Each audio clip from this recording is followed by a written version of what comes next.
Tapi saya menyampaikan apresiasi dan ucapan selamat kepada seluruh pengurus DPC Partai Nasdem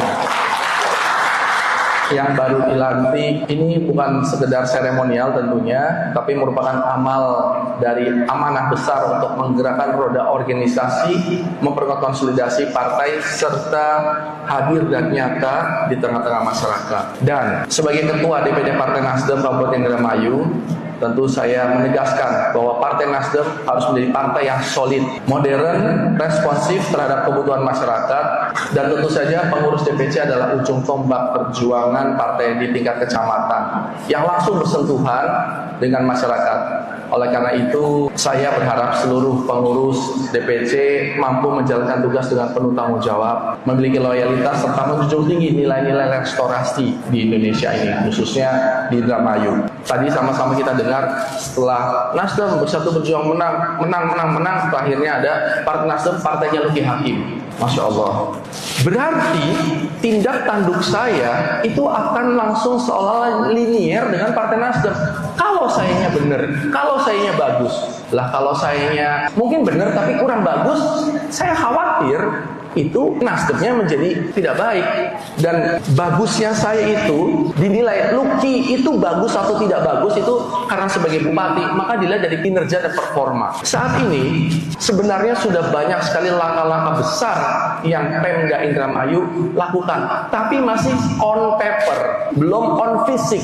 Kalau yang on fisik, yang mata, kita berhasil bikin tubuh Indramayu Barat. Itu bukan apa-apa.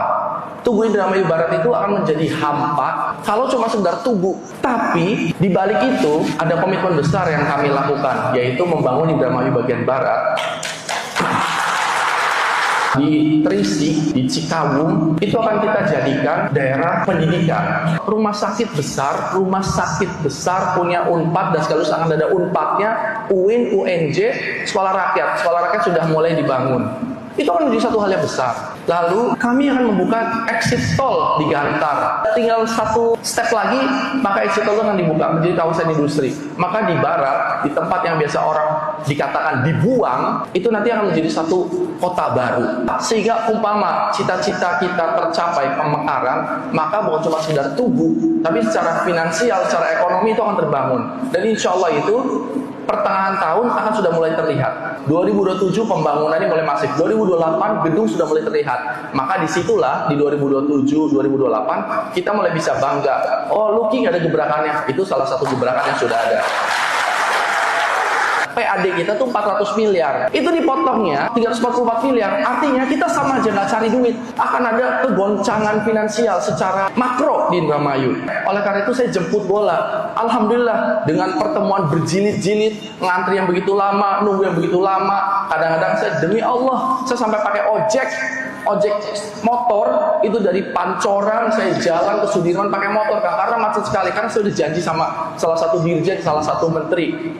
Itu untuk supaya kita dapat. Alhamdulillah kemarin sudah tanda tangan, sudah komitmen yang revitalisasi tambah berapa? 6 triliun. Komitmennya 6 triliun akan masuk Indramayu. Kebayang tidak? Kalau misalnya kita tidak ada anggaran buat operasional banyak di sini, terus kita tolak program pusat, tidak ada pembangunan, tidak ada kuli, tidak ada warteg, akhirnya stagnan ekonomi.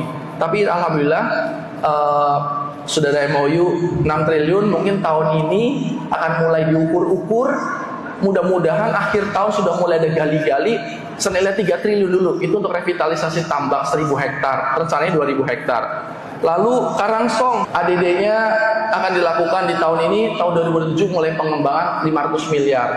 Ada satu lagi di Dadap, insya Allah 300 miliar tahun ini. Rumah sakit Patrol, tidak pernah ada PAD masuk dari rumah sakit Patrol ke PAD. Begitu kita serahkan kepada provinsi, DED-nya tahun ini, pembangunan tahun depan, maka insya Allah akan ada rumah sakit besar. Maka dari itu, kalau saya terlihat tidak ada di tempat, sebenarnya saya sedang mencari hal-hal besar untuk Indramayu. Dan nanti ketika sudah mulai terlihat pembangunan fisik, maka di situ saya bolehlah sedikit berbangga. Ya, Nasdem partainya Luki Hakim, itu contoh-contohnya seperti itu. Bahkan Universitas Unwir selama ini bertahun-tahun menjadi wacana, terus Unwir akan menjadi kampus negeri, itu wacana berjilid-jilid. Tapi saya pikir harus ada langkah konkret. Langkah konkretnya adalah saya ingin berinisiasi untuk memergerkan, mudah-mudahan Polindra setuju, Polindra dengan Unwir supaya bisa digabungkan merger sehingga kita akan punya politeknik yang berubah menjadi universitas, Unwir pun bisa jadi negeri. Insya Allah sudah saya kawal itu. Tahun ini, akhir tahun mudah-mudahan itu bisa terlaksana. Tinggal tunggu moratoriumnya saja, karena itu kembali ke kewenangan pusat diizinkan atau tidak. Tapi yang penting kita di Indramayu Barat banyak kampus, Indramayu Tengah dan Timur akan ada universitas negeri. Pabrik garam juga sudah kita buat besar, sudah disetujui dan akan proses. MAN kita kasih 12.000 meter, maka insya Allah dalam waktu depan akan dibangun MAN besar. Belum lagi nanti yang di kawasan Islamik itu akan dibangun oleh pusat karena tanahnya kita berikan gitu. BPOM selama ini Indramayu berdiri, kita kalau ngurus BPOM ke Bandung. Tapi dalam waktu 3 bulan, alhamdulillah sudah dibuka, bahkan nanti bulan Februari sudah mulai buka BPOM di sini. Itu karena kita melakukan lobby-lobby dan kompromi dalam konteks positif. Unpad juga akan buka di Karangsong. Unpad akan buka juga di Karangsong. Apa kaitannya dengan Partai Nasdem? Jadi kalau tadi dikaitkan Nasdem Partai Luki Hakim, si Lukinya harus benar secara personalnya, attitude-nya, behavior-nya, dan kinerjanya sebagai bupati harus bagus. Apakah ada konflik interest antara bupati dengan Partai Nasdem? Karena saya Partai Nasdem, maka saya akan membesarkan partai sebagai ketua, iya. Tapi saya rasa tidak ada konflik interest karena saya baca ADART, saya baca semua tentang Nasdem. Itu tidak ada yang bertentangan dengan visi misi kami, Luki Saifuddin, dan juga tidak ada bertentangan dengan Undang-Undang Dasar 45 dan tidak ada yang jelek-jelek. Jadi kalau kita memperjuangkan Partai Nasdem, sebenarnya kita memperjuangkan kesejahteraan rakyat. Jadi jangan ragu, dan kita harus bangga dengan Partai Nasdem, jaga sikap, dan insya Allah Nasdem insya Allah pasti lebih maju lagi. Sekiranya itu saja, semoga kita semua sukses dunia dan akhirat. Amin ya rabbal alamin. Terima kasih. Assalamualaikum warahmatullahi wabarakatuh. Itulah arah bangsa masa depan gemilang.